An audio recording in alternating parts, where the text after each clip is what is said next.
Hey traders, John Howell here from tradinginvesting4u.com. In this video I'm going to be sharing with you what Amazon is doing right now, where I believe it's going for the short term and even possibly for the long term. I'm going to dig deep and show you what's happening with Amazon right now. Of course, before I start this video, I've got to add the disclaimer. You know that what I'm saying right now is not personal advice, okay? This is general advice right now. We know right now, as I do this video recording for you, that the market is getting very, very risky and it's getting very, very, very unstable, okay?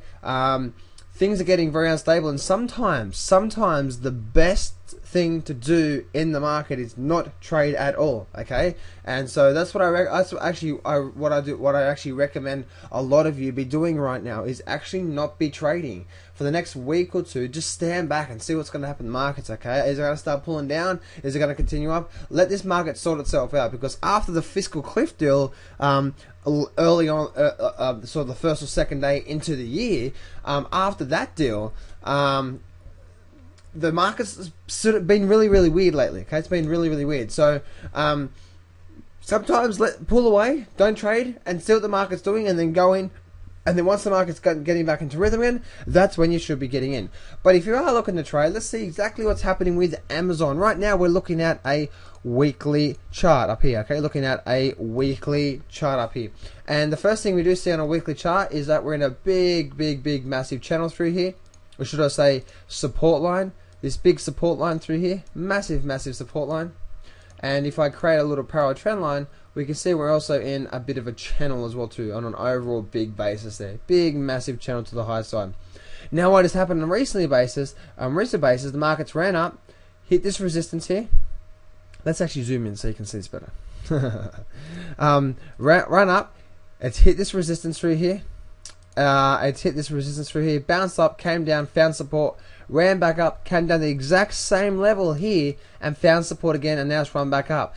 Now if you look at a weekly chart, we had this high up here, and now we also have this high up here. So it's basically it's basically a breaking out of a double top. And now let me show you what I mean here. Let me squeeze this in a lot more, and if we can see, we actually have a top here, but then we have a top here.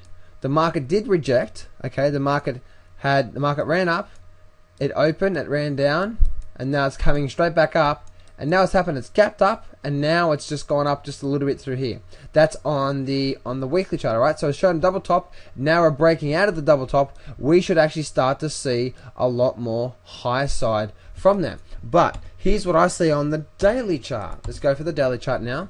This is for the short term, and what I see on the daily chart is that we could quite possibly be running into an area of trouble. Now if I draw a trend line from here to here, okay, let me just move this out.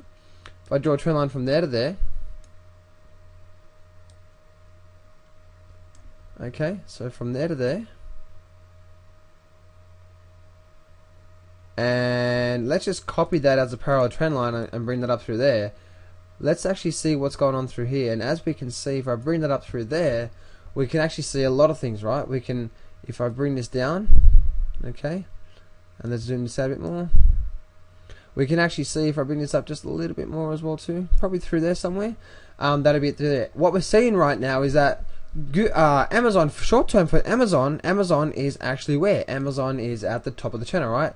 It's ran up, hit the top of the channel, came back down, found a little buy and support, ran up through there, came down, hit the bottom of the channel, ran back up, and now it's hit the top of the channel, and now we're just going sideways.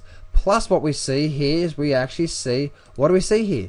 We actually see a gap, okay, this whole gap through here. It's actually quite hard for you to see, isn't it? Let's actually do blue. Okay, the gap, this is actually a gap here, plus we're going sideways. So to me, if this market starts to break up and starts to get some volume, then we're likely to keep pushing up and keep pushing up through here. Okay, if we start to break above these highs up here. But what is likely to happen first is that we're likely to fill the gap first, and then likely to come down, fill this gap first, and then if we're going to push higher, then we're likely to come up and push higher. But as I said to you before, what's happening right now in the markets have been very, very weird. They're actually showing a lot more strength than what the market's showing, and therefore markets are continuing to push up. So don't be so set and concrete in what you do. If I look at Google right now, just quickly look at Google, Google is continuing to push higher. I actually said a couple of days ago that Google is likely to fill this gap first before continuing up. But look what's happened. It hasn't actually filled the gap, has it? It ran up, went sideways, sideways, sideways, broken down, and now it's trying to push higher. It's still going sideways through here. Okay, still going sideways through here, and it's actually not doing much for the last couple of days. So in Google, if Google breaks up above these highs and then especially comes up and closes above here, then up we go to at least these highs up here of 770. That's where I see Google going.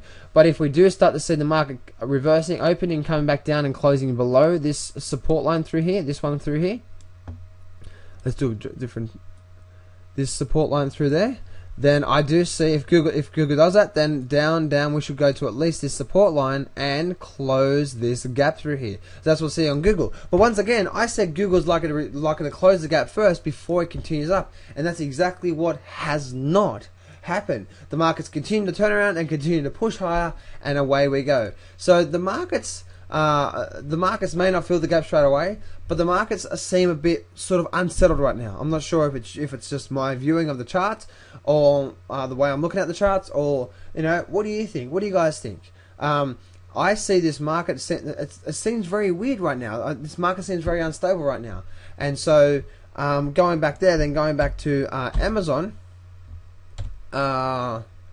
Going back to Amazon, once again we actually have a gap here, and the gap is likely to be filled especially if we start to go below 262, then we're likely to head back down towards at least 259 to close that gap on Amazon. Okay, so there's a few things to consider, a few things to look at. Amazon is actually at the top of its channel. Okay, we did break out above this resistance line up here. This is where the resistance was. Okay, we actually broke up above the resistance here, resistance here, resistance here. So if the market does come back down, we're likely to find a bit of support through here. But I do believe that if the market does come down, come down through here, flush out some stops through here, and then maybe continue back up. Okay. That's what may happen. I'm not sure, but that's what's happening right now. There's a bit of a review on Amazon. I've personally been watching Amazon for quite some time, and Amazon's been wonderful to trade as of late as well too. So just keep an eye out for what I've been talking about here. And once again, sometimes when the market's unstable like it is right now, sometimes the best thing to do is actually not trade. Let everything settle. Let everything clear the dust. Let everything get back to normality, if there's anything normal about the market, and then go back and trade, okay? So if you're feeling a bit unsettled about the market, that's okay. Step out a bit, don't trade, and then go back into the market when you're ready and when you're actually comfortable. Because remember, once again, I'm going to say it for the third time or fourth time on this video, some of the best trades you are going to take is the trades that you did not take. Okay? Anyway, this is John Howell here. I'm from tradinginvestingforyou.com. Head down there, we're writing articles and videos every day and putting on our blog. Head down to our Facebook and our community there, which is facebook.com/sharetradingmastery, or check us out on Twitter, which is twitter.com/JohnTrader. Thanks, traders. I'm out of here. No matter what happens, say this to yourselves every morning, every afternoon, every evening, and that is, success can be yours if you go claim it. So step up, take massive action, and face your fears today.